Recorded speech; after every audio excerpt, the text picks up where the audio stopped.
chaotic scenes marked the confirmation process of the president's nominee for the Cape Coast Metro Assembly and Estasa. From snatching of ballot boxes, physical assaults, shoving of assembly members and personnel of the Ghana Police Service supervising the process, the Cape Coast Assembly Hall was turned into an arena for a free-for-all fight prior to the confirmation of the two-time rejected nominee. There's more in the following report. People. Cape Coast by nature is a peaceful town with peaceful people. We cannot have this tag here running the show and doing criminal things to stay. I am alerting the whole of Cape Coast. The danger this tag and a starter presents.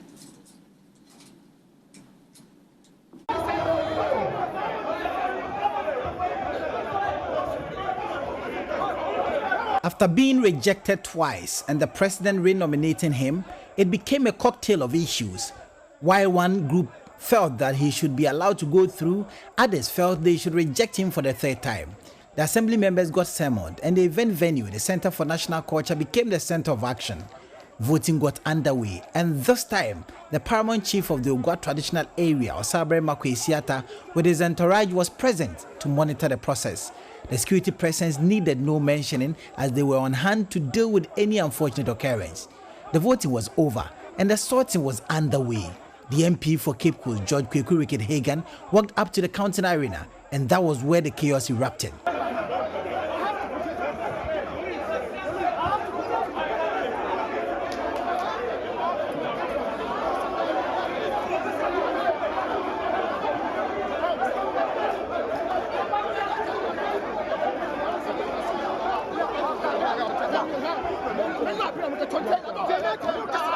We are at the Center for National Culture here in Cape Coast.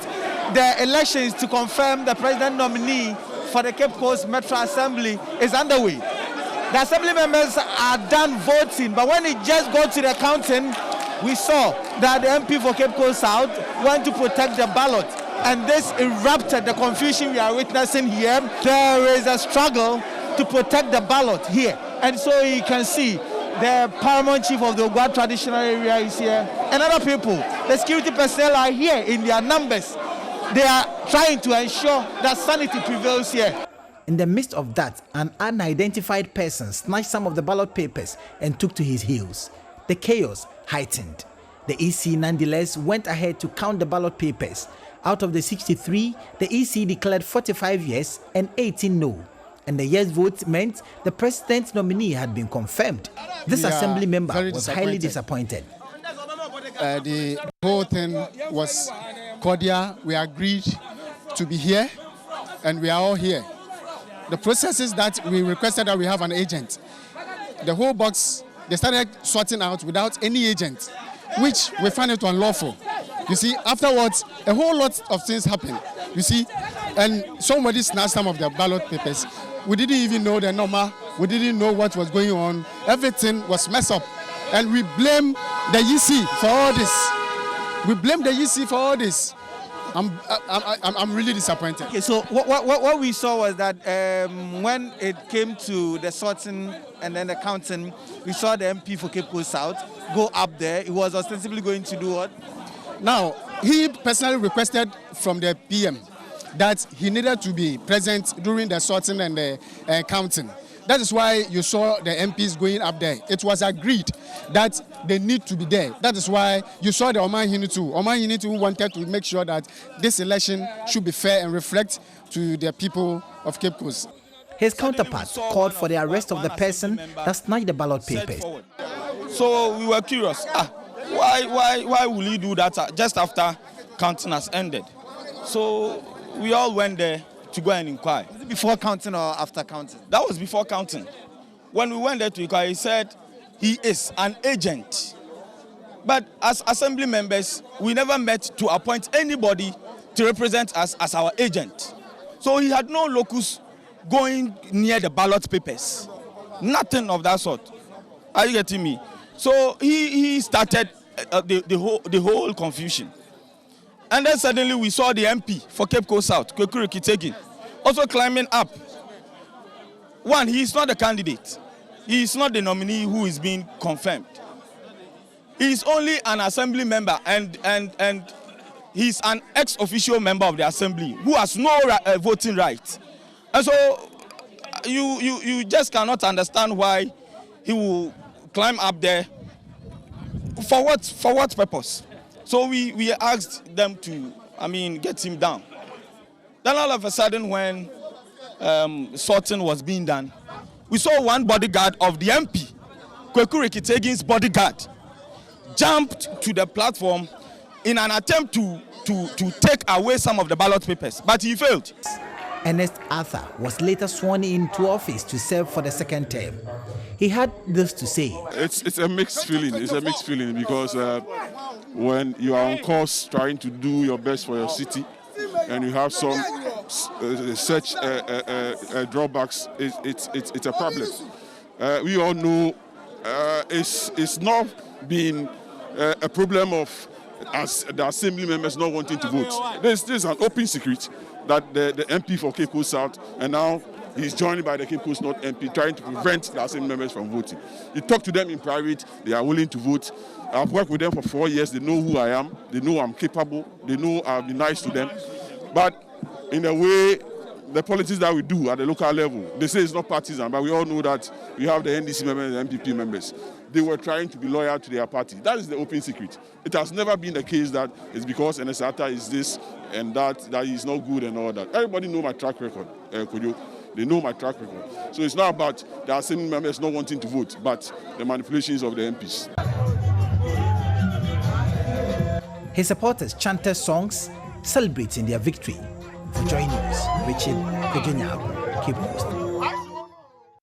Meanwhile, 2 minority members of parliament in Cape Coast have rejected the Sunday morning's confirmation and the swearing-in of the MCE nominee. The 2, George Kweku Rekitegan, MP for Cape Coast South, and Dr. Kwamina Mintanyako, MP for Cape Coast North, say the process was embarrassing and one that was deliberately orchestrated to confirm Ernest Arthur at all cost. They addressed a press conference. People. Cape Coast by nature is a peaceful town with peaceful people. We cannot have this tag here running the show and doing criminal things to stay. I am alerting the whole of Cape Coast. The danger this tag and a starter presents. And if care is not taken, and this issue is not addressed, and re-election or cancelling of the election does not happen, Nana Osaberma, this man presents a danger to Cape Coast. People of Cape Coast and a starter present a danger to all of you. I don't want a situation where one day somebody will return my stone that I said it. If care is not taken, Osaberma, if you allow this guy to continue doing the things he's doing, thinking he can buy everyone here, we will not have the peace that we so cherish. That should the next one come on and he goes in this tangent, we also advise ourselves. And I'm saying that again. We are warning Mr. Asenso that should such act go on again, we will advise ourselves. Fourthly, we were happy the presence of the Osaberma was going to make things more easier. It took a different turn. His presence did not really add up to the people conforming to the procedures for which reason these elections were held. I am highly disappointed in the presiding member, Nanaoku, who is equally a Santa and my mate in Addis Ababa. I thought our school gave us some values, and I was expecting him to exhibit those values. Unfortunately, he behaved abysmally. He couldn't even fathom how the procedure should go, for which reason this election has been flawed. We myself, the assemblyman here, and my senior colleague, reject these results. We want the right things to be done, and we are asking that appropriate stakeholders will come in and ensure that the right thing has been done. We don't have anything against Ernest. What we have is against the process for which elections were done.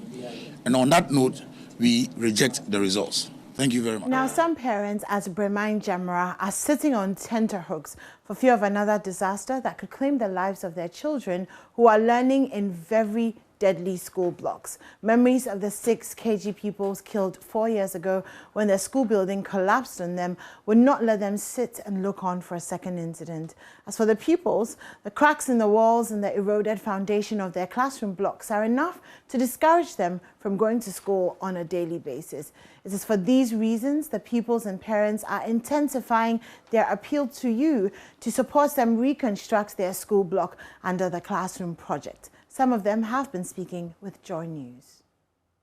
My name is Gifty Odro.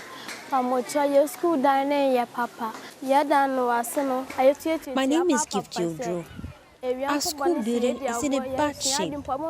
There are deep cracks weaving through our blackboards.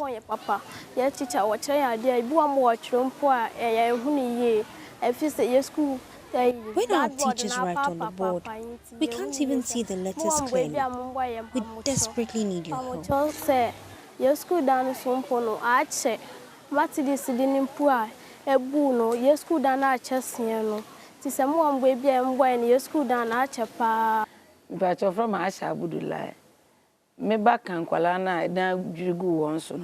My child was one of the children that died that day after the school building collapsed.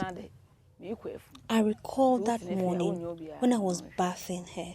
She said, "Mommy, I don't want to go to school today." I told her I was going to the farm and wouldn't get anyone to take care of her. I didn't even go to the farm anymore. I was home when I received information that the school building had collapsed on my child. In fact, I was very sad. She was 5 years old and my only daughter. She always said she wanted to be a doctor. I have been to the school and it is still in a bad state. I don't want this incident to happen again. So we are appealing to everyone to come to our aid. My name is Naomi Ijakwa. School building is dilapidated, so we are appealing for a new school block so we can concentrate on our learning. When it rains, we can't even learn.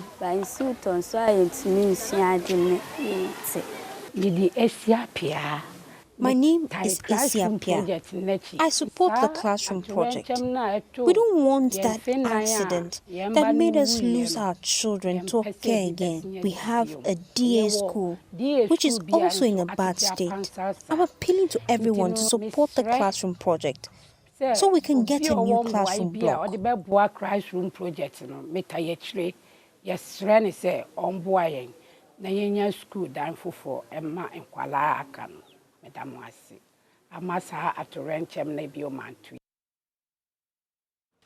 For all the cement bags, iron rods and chippings you can support them with, send your Momo transaction to this number.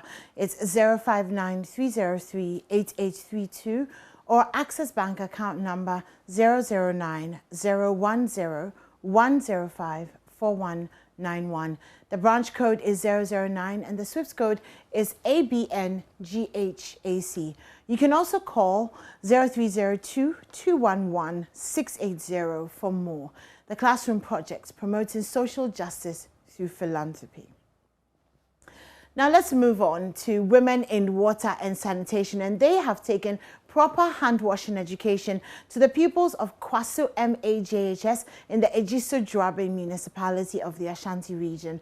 The group, which is under the Regional Water and Environmental Sanitation Center at the Kwame Nkrumah University of Science and Technology, also educated the children on other good hygiene practices. The program forms part of activities to commemorate World Hand Washing Day. Women in Wash, which is made up of past and present students of the center, trains and mentors women to lead the wash sector. Dr. Mrs. Helen Michelle Kokoe Sando is a group lead and industry liaison officer of REXEC. Well, it's important that we maintain good hygiene practices. And when we look at children, they are the ones who are most vulnerable to diseases. And so if they do not maintain good hygiene practices, our children will always be falling sick. So it was important that on Global Hand Washing Day, we carry out a program like this to sensitize the school children on hand washing and good hygiene practices.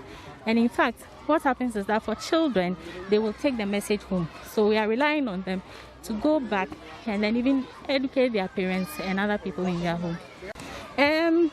We chose this town because when you look at communities or schools within the metropolitan area, they can derive a lot of benefits. A lot of things that come to the city will go to them first.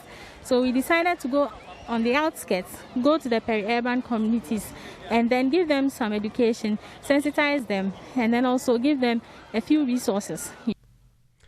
An expert in environmental health and sanitation at the KNUST, Professor Mrs. Esiawa, called for provision of clean water and toilet facilities in all schools in Ghana. I think for a robust hand hygiene system, everybody must have access to clean water. And once you have that, the hand hygiene will continue. Soap and the rest is easy to get. And then because sanitation is the best friend of water, we must have the facilities for sanitation. If you don't have toilet facilities, you wash and then you go and open defecate, it doesn't make any difference.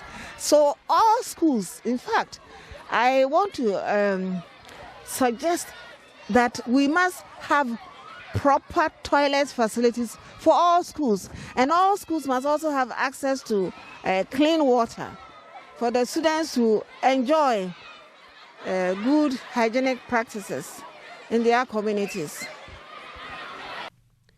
The exercise was in collaboration with the Community Water and Sanitation Agency. It was under the theme, Our Future is at Hand. Let's move forward together.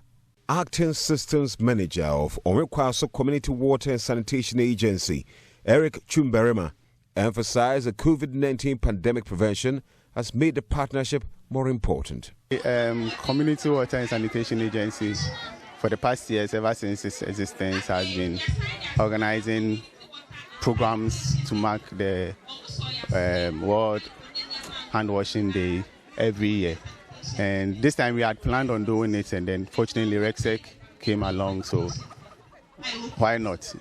If they are in to help us give the information out concerning how hand washing is more important, even as at now with this COVID hanging on our necks. Reporting for Joy News, Kwesi Deborah. Well, that's it for the AM News, and of course the AM show continues with Israel and myself. Stay tuned in.